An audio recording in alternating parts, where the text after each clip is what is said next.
الحمد لله وحده والصلاة والسلام على من لا نبي بعده. أعوذ بالله من الشيطان الرجيم. بسم الله الرحمن الرحيم. إنما هذه الحياة الدنيا متاع وإن الآخرة هي دار القرار. وقال رسول الله صلى الله عليه وسلم: والله ما الدنيا في الآخرة إلا مثل ما يجعل أحدكم إصبعه في اليم فلينظر بما ترجع، أو كما قال النبي صلى الله عليه وسلم. صدق الله مولانا العظيم وصدق رسوله النبي الكريم، ونحن على ذلك لمن الشاهدين والشاكرين، والحمد لله رب العالمين. جہاں چیست ہم چو سرائے دو در، فارسی زبان کا یہ شعر ہے کہ جہاں چیز ہم چو سرائے دو در، عزیز سو بیاں ازو سو گزر. منقول ہے کہ حضرت جبرائیل علیہ السلام نے حضرت نوح علیہ السلام سے پوچھا کہ یا نبی اللہ نے آپ کو انسانوں میں لمبی عمر عطا فرمائی، 1000 سال سے زیادہ حضرت نوح علیہ السلام اس روئے زمین پر حیات رہے. تو پوچھا کہ آپ نے اس دنیاوی زندگی کو کیسے پایا؟ جو جواب حضرت نوح نے دیا، فارسی زبان کے کسی باذوق شاعر نے اپنے انداز میں اسے یوں بیان کیا کہ جہاں چیز ہم چو سرائے دو در، کہ یہ دنیا کی زندگی کیا ہے؟ یوں سمجھو کہ کسی سرائے خانے کے، کسی مکان کے 2 دروازے ہو، ازیں سو بیاں ازاں سو گزر. بس یہاں سے آئے یہاں سے چلے گئے. ایک مکان ہو، اس کے 2 دروازے ہو، ایک دروازے سے اندر داخل ہوئے، پیدائش ہوئی، اور دوسرے دروازے سے موت کے وقت نکل کے چلے گئے. اللہ نے انسان کو جو زندگی عطا فرمائی ہے، ایک اور شاعر نے اس کو یوں تشبیہ دی، یوں مثال اس کی بیان کی اپنے شعر میں، گویا کہ ہواؤں کے جھونکوں کے بیچ میں ایک سلگتا ہوا چراغ ہے، نہ جانے کس ہوا کے جھونکے سے اس کی شمع بجھ جائے اور وہ دیا گل ہو جائے. زندگی کیا ہے؟ تھرکتا ہوا ننھا سا دیا. زندگی کیا ہے؟ تھرکتا ہوا ننھا سا دیا، ایک ہی جھونکا جسے آ کے بجھا دیتا ہے. ایک ہی جھونکا جسے آ کے بجھا دیتا ہے. یا سر مدغا غم کا تھرکتا ہوا آنسو. دوسری مثال آنسو سے دی کہ آنکھوں میں جو انسان کے آنسو نظر آتے ہیں، جو آنسو کا ایک قطرہ نظر آتا ہے. یا سر مدغا غم کا تھرکتا ہوا آنسو، پلک جھپکنا جسے مٹی میں ملا دیتا ہے. آدمی جب پلک جھپکاتا ہے تو وہ آنسو گر کر مٹی میں مل جاتا ہے. شاعر نے گویا کہ یوں کہا کہ یہ دنیاوی زندگی ہوا کے جھونکوں کے بیچ میں سلگتا ہوا ایک چراغ ہے. کس ہوا کے جھونکے سے آ کر بجھ جائے نہیں معلوم، یا پھر آنکھ کا ایک آنسو ہے، پلک جھپکتے مٹی میں مل جائے، ختم ہو جائے نہیں معلوم. یا کسی شاعر نے ایک اور مثال دے کر زندگی کو یوں سمجھایا کہ زندگی انسان کی ہے مانند مرغ بے نوا. زندگی ہے انسان کی مانند مرغ بے نوا، شاخ پر کچھ دیر بیٹھا چہچہایا اڑ گیا. درخت کی ڈالیوں پر آ کر جو پرندہ بیٹھتا ہے، کہا کہ بس زندگی تو اتنی سی ہی ہے. آیا کسی جگہ سے اڑ کر کسی ڈالی پر بیٹھا، چہچہایا اور پھر وہاں سے اڑ کے چلا گیا. یہی زندگی ہے. اور کسی باذوق مرد قلندر نے اس کی مثال یوں دی ہے کہ اذان اور نماز کے درمیان میں جو فاصلہ ہوتا ہے بس وہی زندگی کا وقفہ ہے۔ پیدا ہوتے ہی بچے کے کان میں اذان دے دی جاتی ہے، دوسرے کان میں اقامت کہی جاتی ہے، اور جب اس کا انتقال ہوتا ہے تو نماز پڑھی جاتی ہے۔ گویا کہ اس سے یہ پیغام دیا جاتا ہے کہ تمہاری زندگی تو بس اذان اور نماز نہیں بلکہ اقامت اور نماز کے درمیان جتنا وقفہ ہوتا ہے اتنی سی ہی ہے۔ اذان ہو چکی، اقامت بھی کہی جا چکی، اب بس نماز میں کتنی دیر؟ فوراً مؤذن نے ابھی لا الہ الا اللہ کہا، ان کی آواز تھمی بھی نہیں کہ ادھر امام صاحب نے اللہ اکبر کہہ دیا، نماز شروع ہو گئی۔ گویا کہ زندگی کا اتنا ہی وقفہ ہے، اذان بھی کہی جا چکی، اقامت بھی ہو چکی ہے، میری آپ کی سب کی، بس اب نماز کا وقفہ باقی ہے۔ قرآن مجید نے بھی زندگی کو چند مثالوں سے ہمارے سامنے پیش کیا۔ سورہ مومن کی آیت کریمہ ہے، اللہ تعالیٰ ارشاد فرماتے ہیں انما هذه الحیات الدنیا متاع، یہ دنیا کی زندگی تو ایک متاع ہے، بس تھوڑی دیر کے لیے نفع اٹھانے کی چیز ہے، اس سے زیادہ کچھ نہیں۔ وَإِنَّ الْآخِرَةَ هِيَ دَارُ الْقَرَارِ، اور جگہوں پر فرمایا وَالْآخِرَةُ خَيْرٌ لِمَنِ اتَّقَى، سورہ اعلیٰ میں فرمایا وَالْآخِرَةُ خَيْرٌ وَأَبْقَى، کہ دنیاوی زندگی تو بس چند روزہ ہے، چند دنوں کے لیے نفع اٹھانے کی چیز ہے۔ اصل قرار کی زندگی اور انسان کی اصل رہنے کی جگہ وہ تو آخرت کی زندگی ہے۔ دنیا میں تو بس آئے، تھوڑی دیر کے لیے رہے اور پھر چلے گئے، اصل زندگی تو آخرت کی زندگی ہے۔ غزوہ خندق کے موقع پر رسول اللہ صلی اللہ علیہ وسلم صحابہ کرام کے ساتھ ساتھ میں جب کام کر رہے تھے، خندق کھود رہے تھے، اس موقع پر بھی آپ کی زبان مبارک سے یہ الفاظ جاری تھے، یہ اشعار خود رسول اللہ صلی اللہ علیہ وسلم گنگنا رہے تھے، اللہم لا عیش الا عیش الآخرہ فاغفر للانصار والمہاجرہ، کہ اے اللہ اصل زندگی تو آخرت کی زندگی ہے۔ اللہم لا عیش الا عیش الآخرہ، دنیا کی زندگی بھی کوئی زندگی ہے، اصل زندگی تو بس آخرت ہی کی زندگی ہے۔ جس ایمان والے کا آخرت پر، آخرت مرنے کے بعد دوبارہ اٹھائے جانے پر اور آخرت کے بعد پھر جنت اور جنت کے نعمتوں پر ایمان ہو، بھلا وہ دنیاوی زندگی سے، دنیاوی چمک دمک سے اور دنیاوی دو روزہ رونق سے کبھی دل لگا سکتا ہے؟ اس کے ذہن میں یہ بات ہے، اللہم لا عیش الا عیش الآخرہ، اے اللہ آخرت کی زندگی ہی اصل زندگی ہے، دنیاوی زندگی تو بس چند روزہ ایک مسافر خانے کی طرح ہے۔ ایک مرتبہ اللہ کے نبی صلی اللہ علیہ وسلم صحابہ کرام کے ساتھ کہیں سے گزر رہے تھے، راستے میں کسی کنارے پر بکری کا مرا ہوا، کان کٹا ہوا بچہ پڑا ہوا تھا۔ اللہ کے نبی صلی اللہ علیہ وسلم نے فرمایا کہ کون ہے جو 1 درہم کے بدلے میں اسے خرید لے؟ صحابہ کرام نے کہا کہ یا رسول اللہ ہم میں سے کون اسے خریدے گا، کس کے کام کا ہے؟ ایک تو کان کٹا ہوا ہے، یہ اس میں عیب ہے، دوسرا مرا ہوا ہے، مردہ ہے، کون اسے خریدے گا، کس کے کام کی چیز ہے یہ؟ اللہ کے نبی صلی اللہ علیہ وسلم نے اس موقع پر اس دنیاوی زندگی کی حقیقت میرے آپ کے لیے سمجھا کر ان الفاظ میں آپ نے بیان فرمایا فواللہ مَدْدُنْيَا فواللہ مَدْدُنْيَا،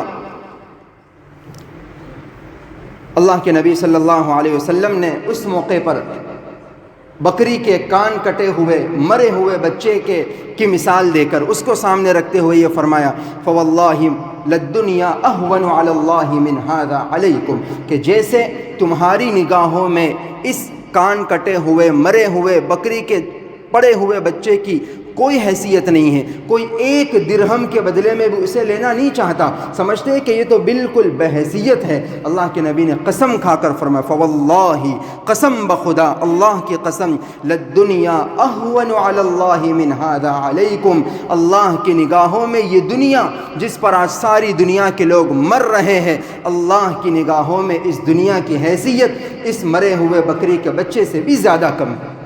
جیسے تمہاری نگاہوں میں اس کی کوئی حیثیت نہیں ہے، اللہ کی نگاہوں میں، اس دنیا کے بنانے والے کی نگاہ میں اس دنیاوی زندگی اور دنیا کی کوئی حیثیت نہیں۔ ایک اور مثال دے کر اللہ کے نبی صلی اللہ علیہ وسلم نے ہمیں یہ سمجھایا کہ یہ دنیا اور دنیا کی زندگی کیا ہے۔ اللہ کے نبی صلی اللہ علیہ وسلم نے فرمایا واللہ ما الدنیا فی الآخرہ الا مثل ما یجعل احدکم اصبعہ فی الیم، اشارہ کر کے سمجھایا۔ راوی اشارہ کر کے بتاتے ہیں کہ اللہ کے نبی صلی اللہ علیہ وسلم نے یہ شہادت والی انگلی کے اشارے سے سمجھایا کہ تم میں سے کوئی اپنی اس انگلی کو سمندر میں ڈالے، پھر نکال کر دیکھے بما ترجع، اس کی اس انگلی میں کیا آیا۔ ایک سوئی کے ناکے کے برابر تھوڑا سا پانی ہوگا، یا وہ بھی نہیں ہوگا، صرف تھوڑی سی بکاش ہوگی، تھوڑی سی تری ہوگی اور کچھ نہیں۔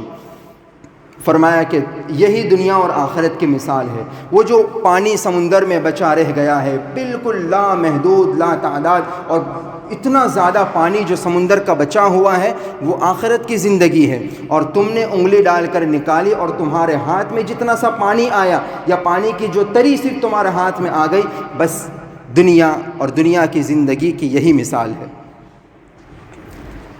اللہ کے نبی صلی اللہ علیہ وسلم نے مختلف موقعوں سے ہمیں دنیاوی زندگی کی حقیقت سمجھائی۔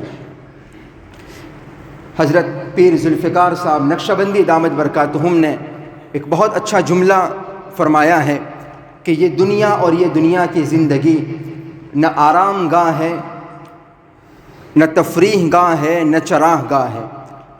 یہ دنیا اور یہ دنیا کی زندگی نہ آرام کی جگہ ہے، نہ تفریح اور گھومنے پھرنے کی جگہ ہے، نہ چراہ گاہ ہے، صرف کھانے پینے اور مزے کرنے کی جگہ بھی نہیں ہے، بلکہ یہ دنیا کی زندگی تو دراصل امتحان گاہ ہے۔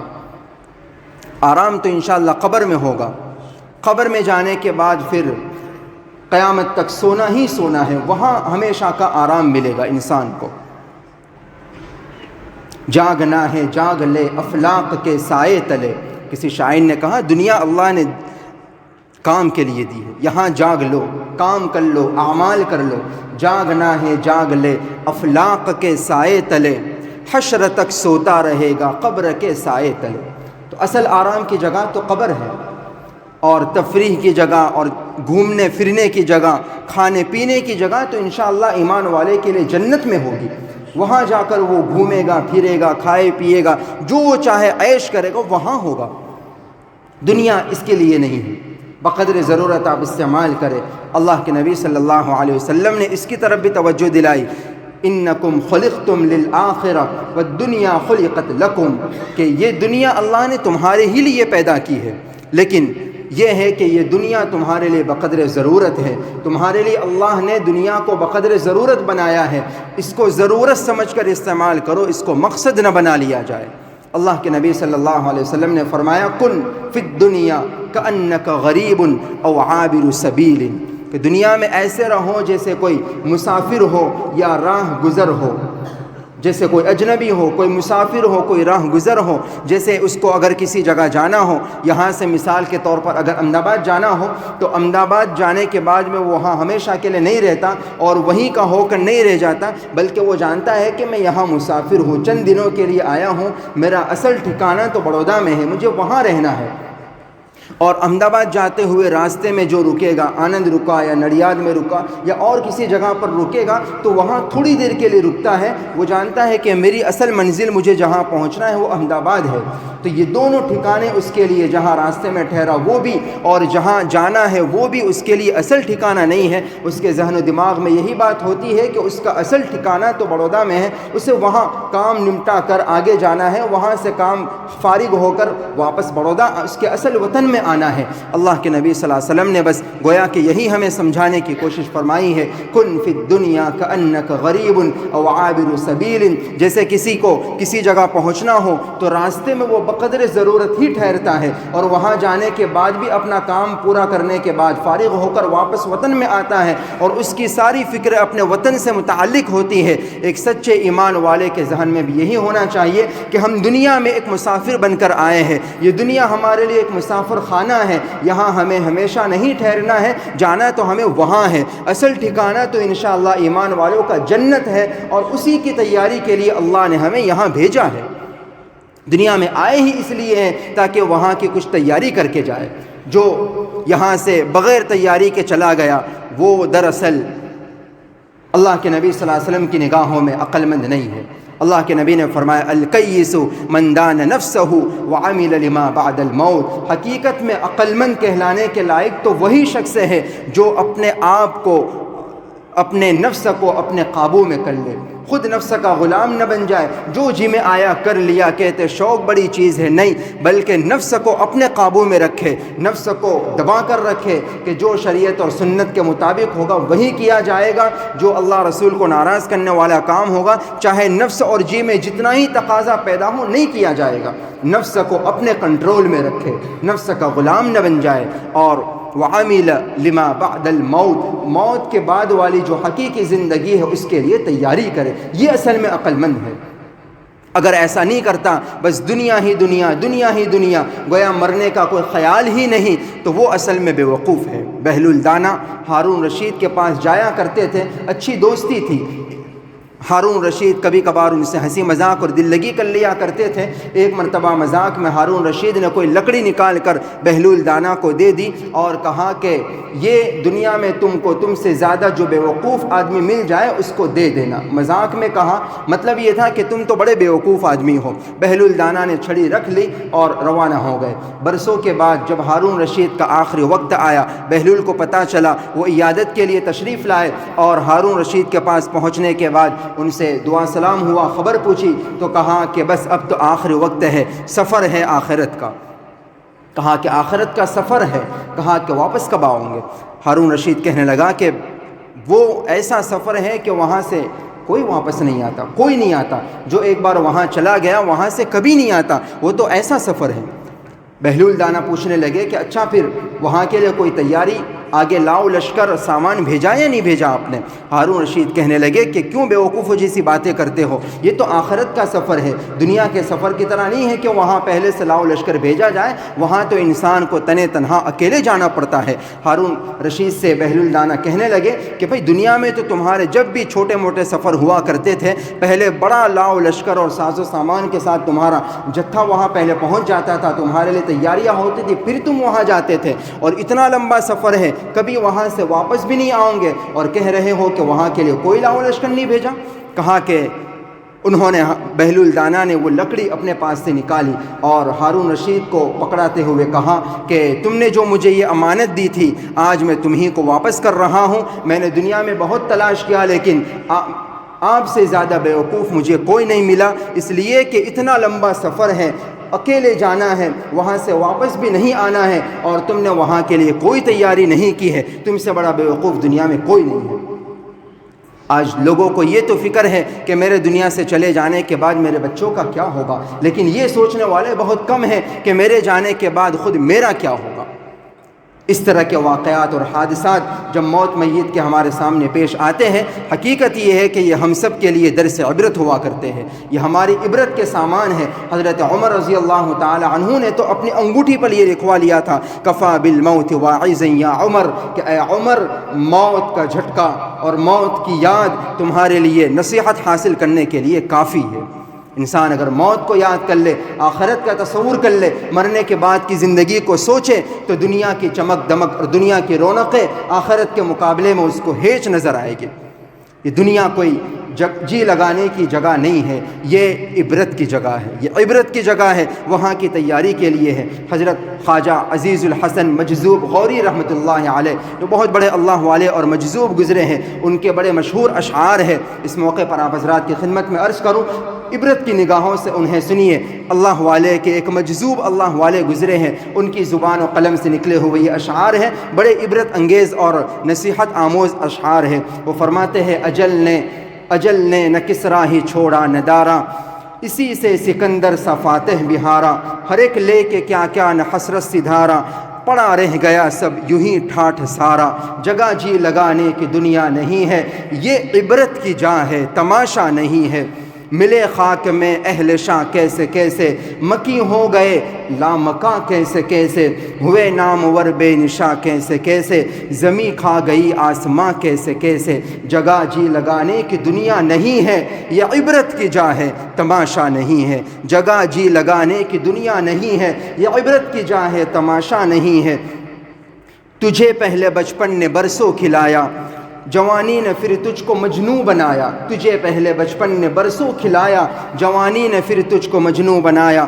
بڑھاپے نے پھر آ کے کیا کیا ستایا، اجل تیرا کر دے گی بالکل صفایا، جگہ جی لگانے کی دنیا نہیں ہے، یہ عبرت کی جا ہے تماشا نہیں ہے، یہی تجھ کو دن ہے رہوں سب سے اعلیٰ۔ آج دنیا میں یہی سب کی دن ہے کہ ہمارا نام ہو، ہمارا کام بولے اور ہمارا اسٹیٹس ہو، یہی تجھ کو دن ہے رہوں سب سے اعلیٰ، ہو زینت نرالی ہو فیشن نرالا، یہی تجھ کو دن ہے رہوں سب سے اعلیٰ، ہو زینت نرالی ہو فیشن نرالا، جیا کرتا ہے کیا یوں ہی مرنے والا، جیا کرتا ہے کیا یوں ہی مرنے والا، تجھے حسن ظاہر نے دھوکے میں ڈالا، جگہ جی لگانے کی دنیا نہیں ہے، یہ عبرت کی جا ہے تماشا نہیں ہے۔ حقیقت یہ ہے کہ اللہ نے یہ ایک زندگی، چھوٹی سی مختصر سی زندگی مجھے اور آپ کو آخرت سنوارنے کے لیے دی ہے، جنت بنانے کے لیے دی ہے۔ حاجی محمد بھائی وہرا کا جو انتقال ہوا، یقیناً ہم جاننے والے ان کے کارناموں سے واقف ہیں۔ زندگی میں انہوں نے بہت کام کیے اور بہت سے لوگوں کے لیے انہوں نے بہت اچھے اچھے کام کیے، ان کو نوکری دلائی، اور بہت سے ان کے کارنامے ہیں، جاننے والے جانتے ہیں، رفاہی اور خیر و فلاح کے کام بہت سارے اللہ نے ان سے لیے تھے، آج ہم سے رخصت ہو گئے۔ حالانکہ عجیب بات یہ ہے کہ جماعت میں چل رہے تھے، 40 دن کی جماعت میں ان کا وقت ابھی بھی چل رہا ہے۔ احمد آباد اسی سلسلے میں تشریف لے گئے تھے، لیکن وہاں بیمار ہوئے اور وہاں سے ان کو چاروں ناچار واپس آنا پڑا۔ کل ہی میں اور مولانا محمد صاحب دامت برکاتہم ان کے پاس گئے تھے، تو بڑے بار بار وہ رو رہے تھے، وہ یہ کہہ رہے تھے کہ میری زندگی پتہ نہیں کیسے گزری، وہ یہ کہہ رہے تھے کہ پتہ نہیں اللہ تعالیٰ نے مجھے قبول نہیں کیا، میں کئی بار ارادہ کر چکا کہ میں جماعت میں جاؤں، لیکن بس مشغولی ایسی تھی کہ میں نہیں جا سکتا تھا، اس مرتبہ میرا پکا جانے کا ہو گیا، میں پہنچ بھی گیا، واپس وہاں سے آگے رو رہے تھے کہ پتہ نہیں اللہ کو میرا کوئی عمل پسند نہیں آیا کہ مجھے واپس بلا لیا۔ کل کافی دیر تک ان کے پاس گئے، کافی رو رہے تھے اور اپنی زندگی پچھلی یاد کر کے ہمارے سامنے اپنی کارگزاری سنا کر رو بھی رہے تھے۔ ان کو بہت تسلی دی مولانا نے بھی، ہم نے بھی، کہ آپ جو گئے تھے انشاءاللہ آپ کا ثواب اللہ کیا پورا لکھا گیا۔